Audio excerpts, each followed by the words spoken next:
Es 4, vamos. Gracias, presidente. Buenos días. Preguntarle por un lado de esta compra de la refinería, ¿qué va a pasar con el producto que ahí se refina y si tiene previsto en algún momento visitarla? ¿Una visita, dices? Ajá, si tiene previsto en algún momento visitar la refinería y qué va a pasar con el producto que ahí se refina. Hay un acuerdo para que se refine crudo de México y también crudo del mercado internacional. Y la gasolina o las gasolinas, el diésel, todo se va a comercializar en nuestro país, porque ese es el objetivo principal. Es una refinería que tiene muy buena comunicación, puede transportar crudo por ferrocarril, por ductos y desde luego por mar, embarcaciones, en buquetanques. Está enfrente de Tuxpan, que es el principal puerto petrolero de México. Me refiero a puerto importador, porque ahí llegan buquetanques y ahí están los ductos. Por ejemplo, el que abastece a todo el Valle de México es el ducto de Tuxpan a Azcapotzalco. Entonces, Deer Park está enfrente de Tuxpan. Entonces, los costos de transporte son muy reducidos. No tengo pensado ir, por eso fue Octavio Romero Oropeza, pero sí vamos a estar muy pendientes y Pemex va a manejar la refinería, se va a mantener el mismo equipo. Hablaba yo del 85% de capacidad de operación. Es importante, o sea, es una refinería que puede procesar hasta 320,000 barriles de petróleo crudo y está actualmente procesando 85%, o sea, de ese total de los 320,000. Cuando nosotros llegamos al gobierno, las 6 refinerías de México estaban procesando 38%. Ahora las estamos subiendo, ya estamos arriba del 55%, pero esta está en 85%. Claro, las refinerías que nos dejaron estaban en muy mal estado. Llevamos 3 años invirtiendo. Hemos invertido en 3 años más de 60,000 millones de pesos para las 6 refinerías. Esto es a razón de 10,000 millones por refinería, porque las estaban dejando el abandono por completo. Es más, estaban vendiendo al interior de las refinerías ya plantas. Hay casos en donde ya al interior, por ejemplo, la refinería de Tula, 2, 3 plantas son de empresas extranjeras. Una gran irresponsabilidad y de milagro no las vendieron. No les dio tiempo.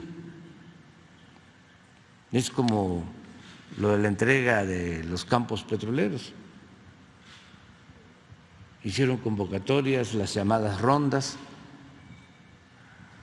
Afortunadamente solo enajenaron el 20% del potencial petrolero del país.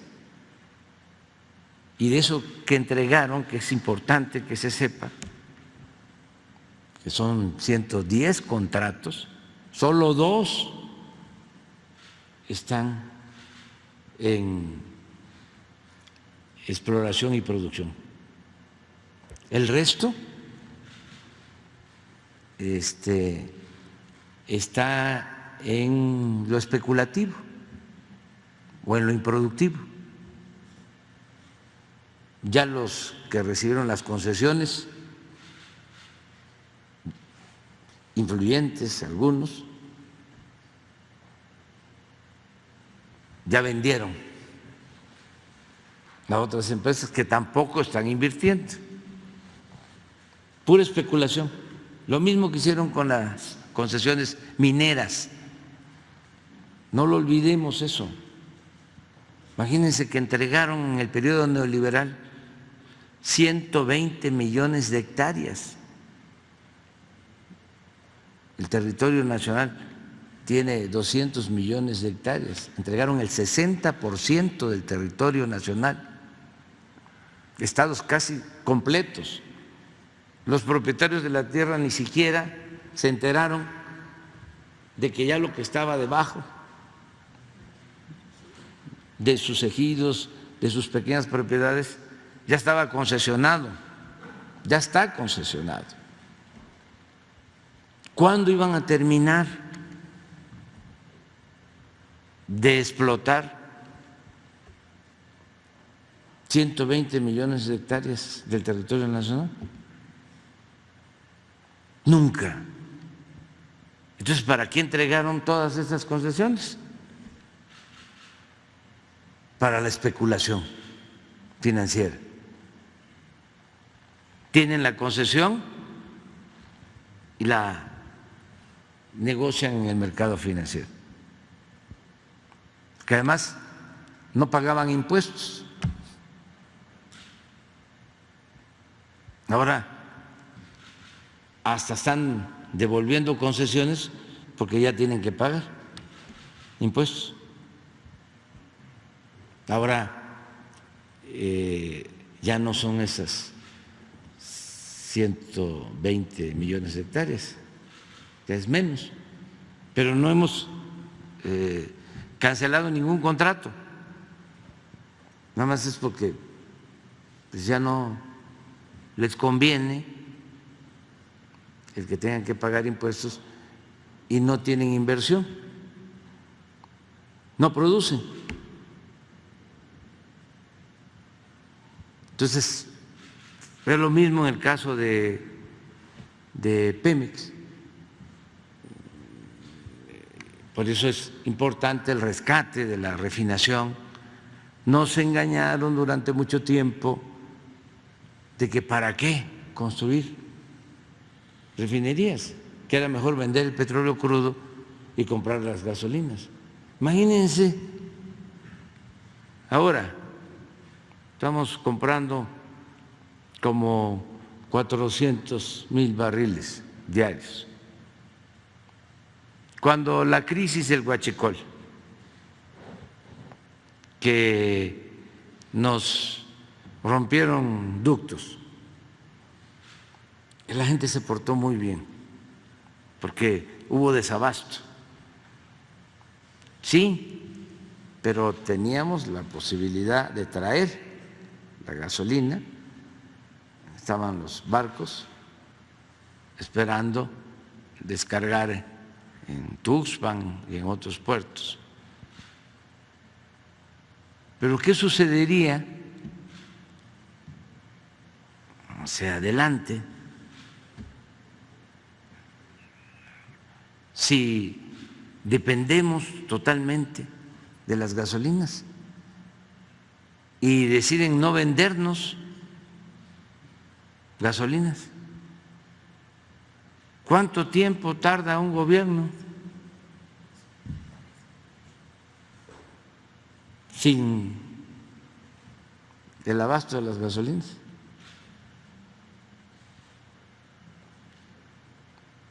Es un asunto de seguridad nacional, de garantizar nuestra independencia, más si tenemos la materia prima, porque si se vende el petróleo crudo y compramos gasolinas, pues es como vender naranja y comprar jugo de naranja. Si no tuviésemos el petróleo, pues entonces sí, hay que comprar la gasolina, pero tenemos la materia prima que se le puede dar valor agregado.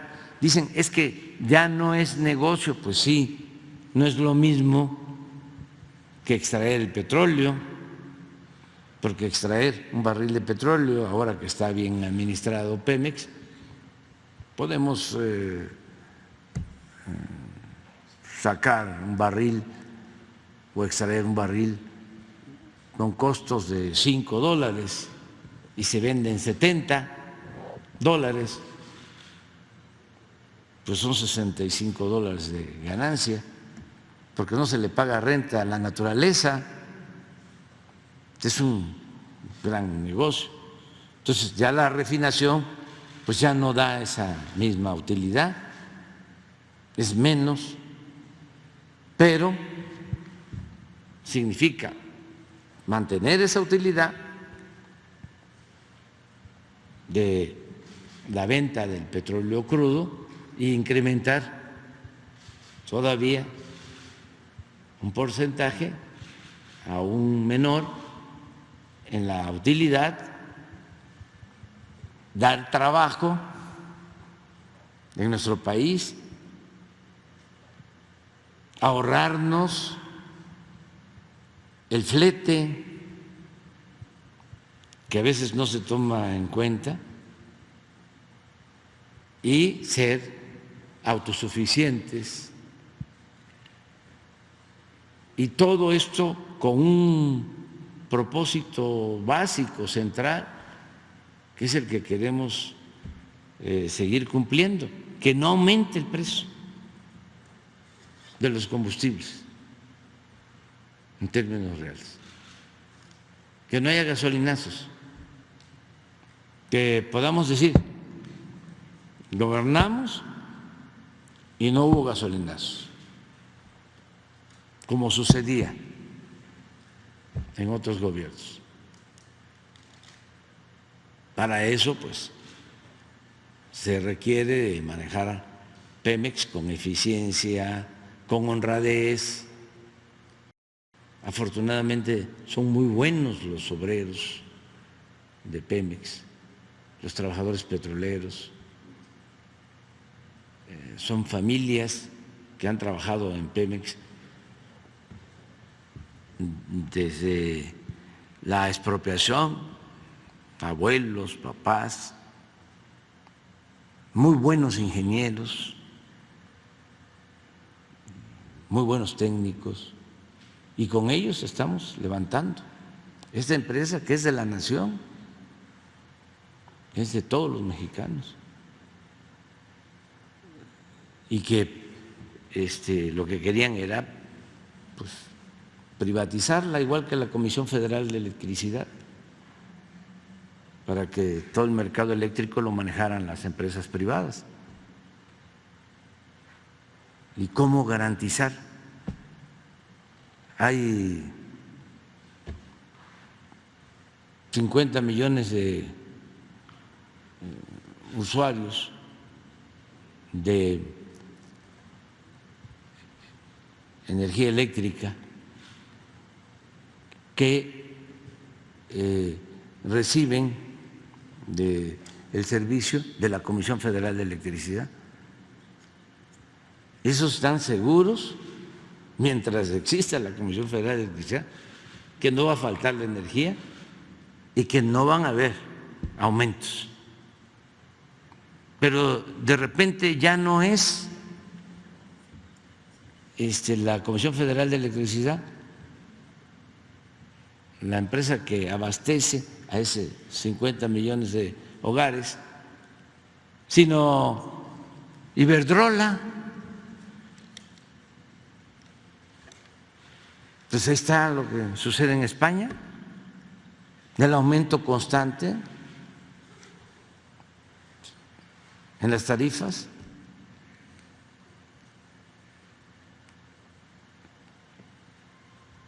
Entonces, por eso estamos defendiendo a la Comisión Federal de Electricidad, porque se electrificó nuestro país, porque se logró que hasta las comunidades más apartadas tengan luz por la Comisión Federal de Electricidad. Las empresas particulares consideraban de que no era un negocio electrificar los pueblos, porque su propósito es la utilidad, es la ganancia, el lucro. Una empresa pública no tiene ese objetivo como principal, tiene que ser rentable, tiene que tener utilidades, pero razonables, y el objetivo principal es el servicio público. Es lo mismo que sucede con el Internet. Es una vergüenza que nada más se tiene Internet en donde hay mucha población, en las capitales de los estados, en las grandes ciudades, en las cabeceras municipales, y eso no en todas las cabeceras municipales del país. ¿Por qué? Porque consideran que no es negocio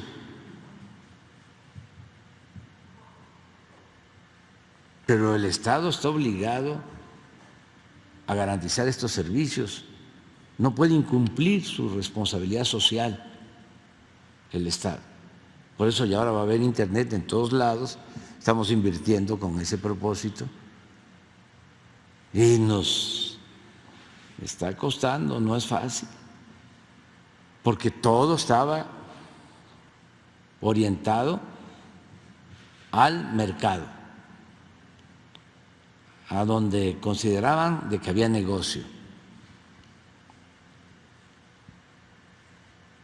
El dinero, no el bienestar de la gente. Entonces, son los cambios que se están llevando a cabo, pero es muy importante lo de Deer Park. Además, fue un buen precio y ya se pagó, y fueron ahorros que se tuvieron del plan de austeridad. No es deuda, no contratamos deuda. Gracias, presidente. Y en un segundo punto también relacionado con la energía, de su reunión ayer con la secretaria de Energía de Estados Unidos, ella antes de encontrarse con usted decía que México tiene una gran cantidad de recursos limpios para energía limpia y que este tema de la reforma eléctrica se iba a resolver como amigos. Pero también el embajador ha expresado que ciertamente hay preocupación de empresarios estadounidenses que ha sido transmitida a congresistas. Si le pidieron algo en particular, sabemos, ayer decía la secretaria Nale que se hizo una exposición breve de la reforma, si hubo alguna solicitud en particular, alguna preocupación, en qué tono y cuál fue el contenido del encuentro. Pues fue una reunión muy cordial.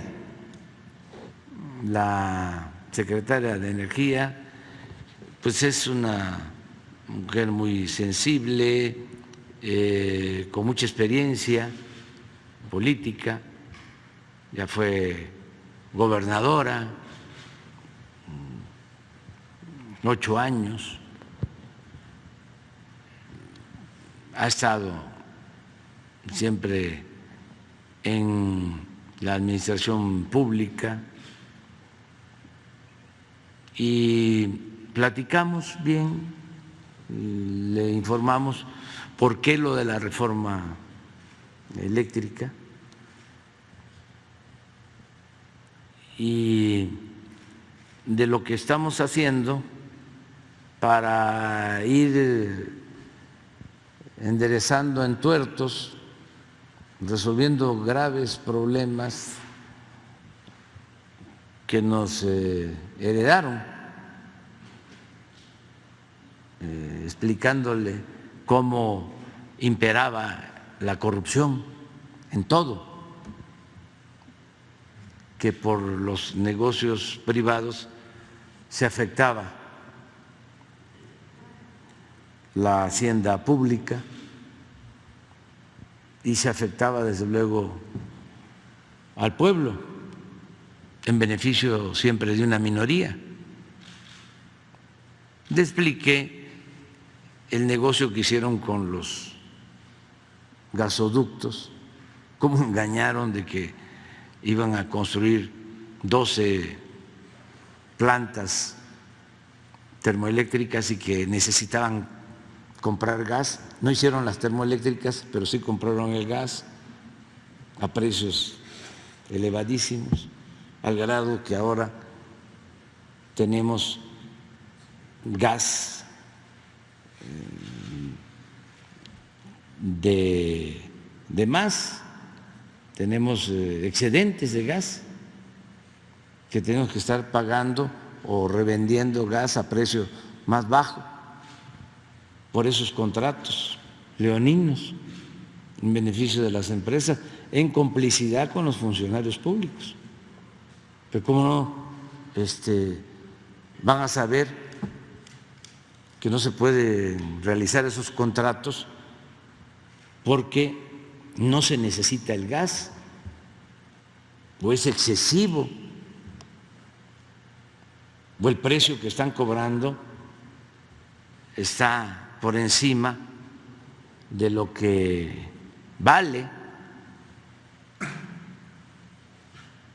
Le explicábamos eso, le explicábamos, bueno, hasta de los reclusorios, de cómo privatizan los reclusorios y entregan las concesiones pues a políticos y hasta periodistas para mantener todo el sistema de corrupción, y cómo logramos, en el caso de los gasoductos, un arreglo, porque en vez de decir cancelamos los contratos, buscamos el arreglo, siempre buscamos el acuerdo mediante el diálogo. Explicábamos eso. El caso de los reclusorios, lo mismo. A Rosa Isela le tocó la negociación. Tenemos que pagar 16,000 millones de pesos al año por los reclusorios, estuviesen ocupados o no. 16,000 millones por contrato.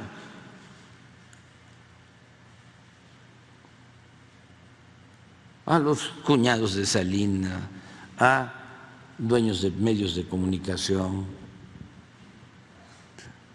Logramos un ahorro de 10,000 millones. ¿En los 4 años? Para 4 años. Pero se les respetaron los contratos, ahí están. No fue una medida arbitraria. Acabamos de terminar la negociación del mantenimiento de carreteras, que cobraban también 8 o 10,000 millones al año por darle mantenimiento a 8 carreteras. 3, 4 veces más de lo que cuesta el mantenimiento. Sí, lo hace el Estado. Entonces se habló con los empresarios, ya se logró un ahorro de 1,000 millones por año. Ayer tuvimos la reunión con la gobernadora de Guerrero porque vamos a entregar esos recursos para hacer caminos en la montaña de Guerrero, lo que se logró con ese ahorro. Y así en todo. Les decíamos que cómo es posible que se constituya una sociedad de autoabasto, se supone para tener energía eléctrica, pero no solo es autoabasto, sino que venden la energía. Entonces ya no es autoabasto y la venta de la energía está prohibida porque corresponde nada más vender la energía a la Comisión Federal de Electricidad, al consumidor. Y así estuvimos platicando de todo esto y ella pues entendiendo de que nuestra misión es desterrar la corrupción del país y también mostrando de nuestra parte la disposición al diálogo, a ir explicando y ir viendo caso por caso. Si ya una empresa tiene una inversión, ya hay una planta, pues hay que buscar la forma, ¿no?, de resolver. Pero si lo que quieren es seguir recibiendo subsidio que no recibe el consumidor doméstico, si lo que quieren es seguir pagando menos porque se le subsidia a las grandes empresas, pues ahí no se puede, porque eso es injusto. No puede ser, lo hemos dicho siempre, que pague más un hogar por la luz que un centro comercial. Eso no. Y pues ellos entienden. ¿Qué pasa también? Hay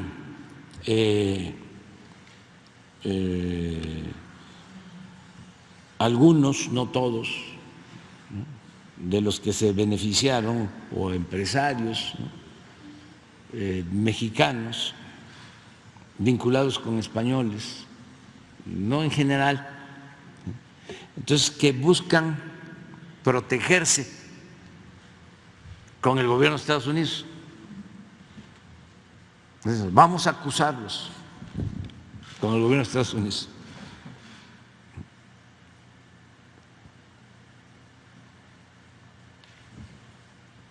¿Y con qué argumentos un gobierno extranjero va a venir a defender la corrupción? Se la ponen muy difícil, porque si se tratara de algo injusto, pues entonces sí. El gobierno de Estados Unidos ha sido muy respetuoso y no está protegiendo la corrupción. Además, ellos saben muy bien que el principal problema de México era ese.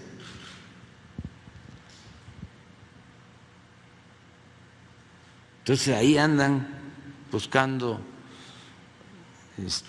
protección, ¿no? Lo vamos a acusar porque va a expropiar, nos vamos a quedar sin luz, va a haber apagones. así es en Venezuela, son ideas comunistas. Cuando les debería dar vergüenza.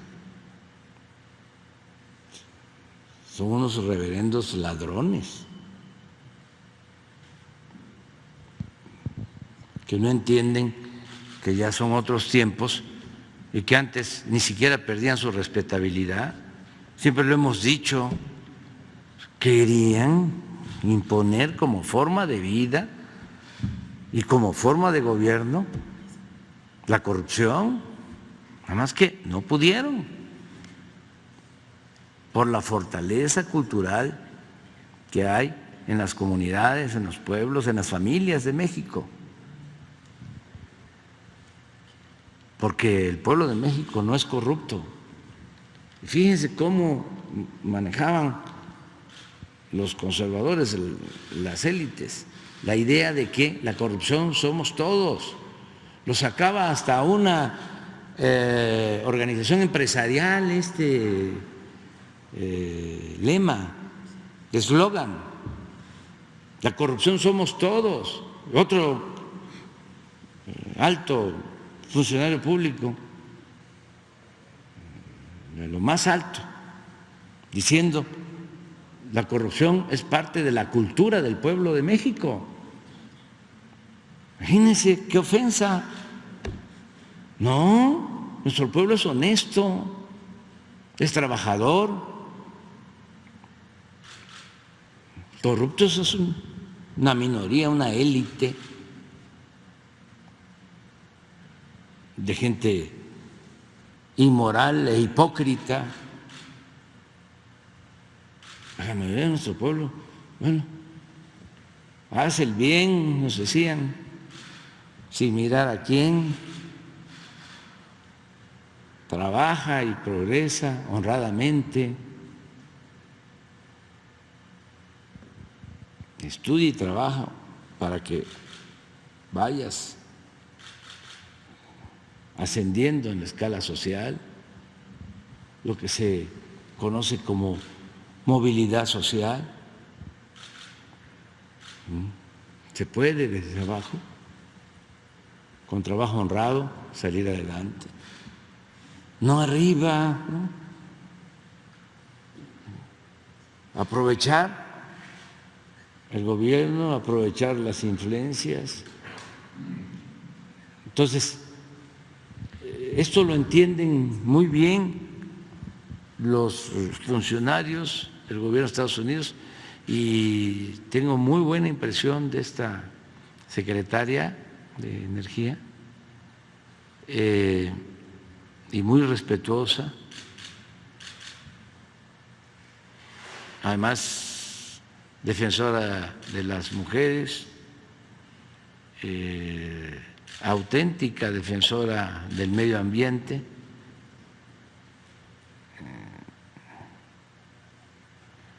Y fue muy buena la conversación de ella. Digamos que entonces el acuerdo es revisar caso por caso de las empresas. ¿Alguna mesa de trabajo se va a establecer?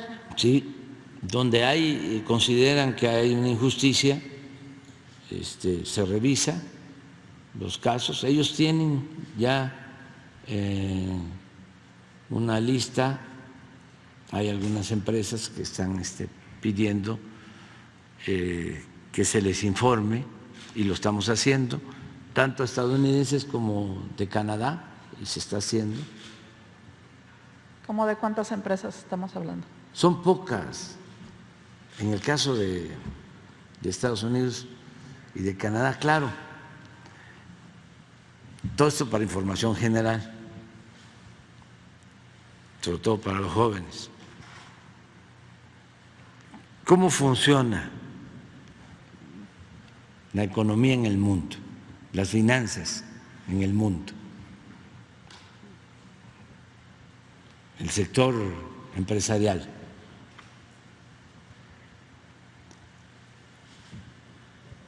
Por lo general, los principales inversionistas son los fondos de inversión, los grandes fondos de inversión. Bueno,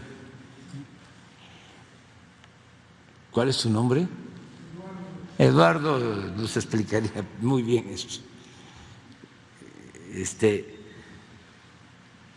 Y luego hay una empresa.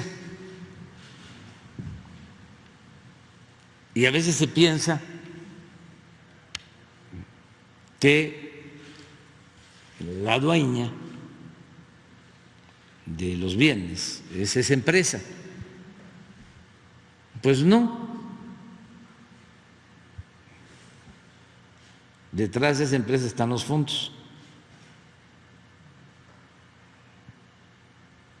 Por ejemplo, en el caso de Iberdrola, hay fondos. Sí, hay una parte de inversión española, pero ahí está hasta BlackRock, que es un fondo de inversiones. Otro ejemplo. Aeroméxico, después de la crisis económica, tuvo que acudir los accionistas a un fondo. Ya ese fondo ya tiene acciones importantes en la empresa, más una sociedad que tienen con Delta. Todo detrás están los fondos.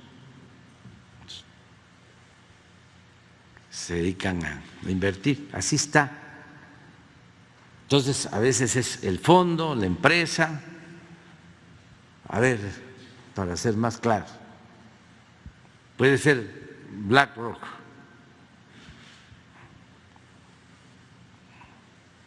Iberdrola y Oxxo.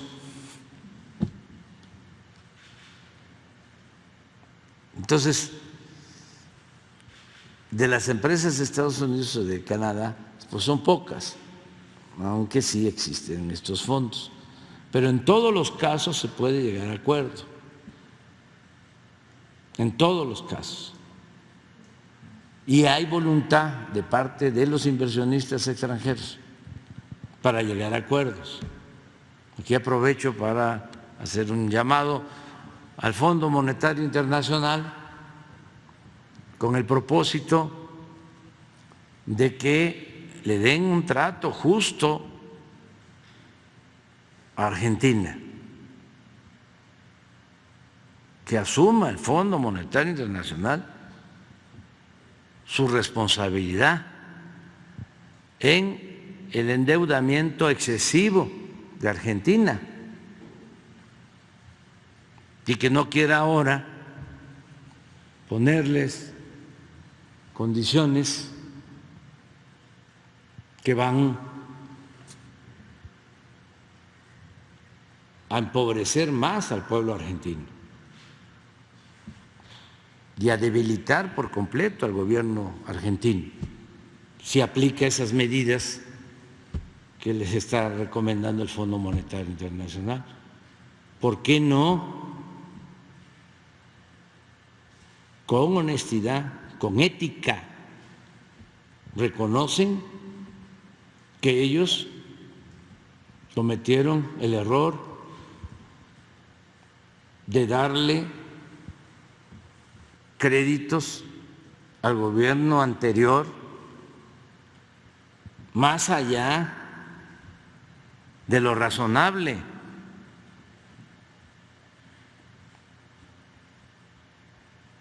Porque por razones políticas querían que ganara de nuevo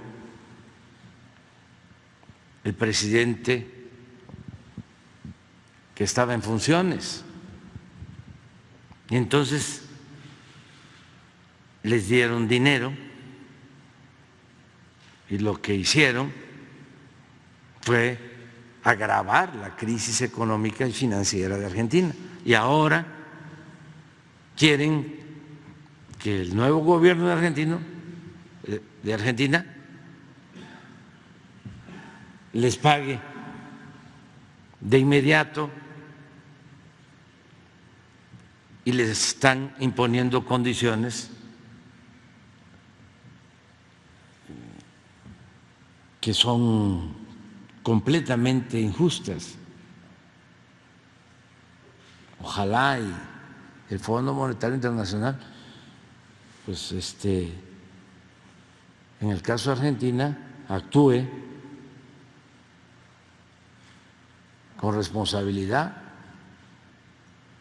y también los gobiernos extranjeros que promovieron esos créditos.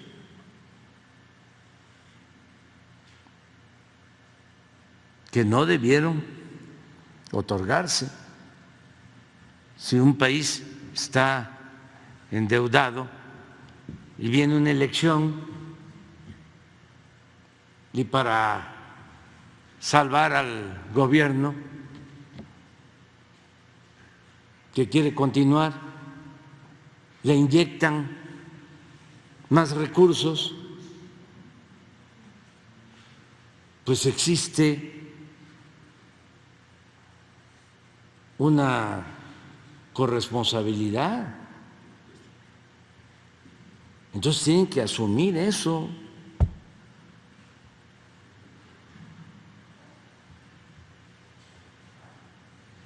Pero ya es otra cosa. Tenía yo ganas de expresarlo.